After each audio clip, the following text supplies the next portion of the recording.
I am Crafty Mom, and I'm going to show you kind of an updated or something else you can do with the pom-poms and hats and all that we had made in the past. I don't know if y'all can see all of this well, but took the snowmen and we attached them to a wreath form, which I'll show in a minute. Glued their hats on that we made in a previous video. Their scarves are just braided pieces of yarn, and as you can tell, I did this one in the colors of Christmas. I'll flop this over so you can see the back. Tried 3 of my snowmen without wrapping the form, and I realized we were getting hot glue everywhere.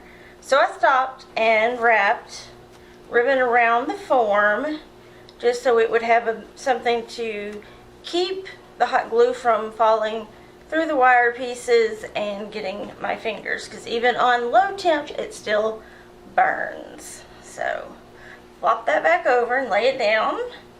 I just took, let's see, how thick is this? This is 1.5 inch ribbon. This is a smaller form than what I used for the wreath. That way, if you want a smaller one, bigger one, whatever. And I just took the ribbon and wrapped it around. I used a piece of glue, and then I just wrapped it all the way around, and then I glued the last piece. So therefore, you would have your base for your snowman. I used a hook on a door to hang it on that can hold quite a bit of weight, since you know it's kind of heavy.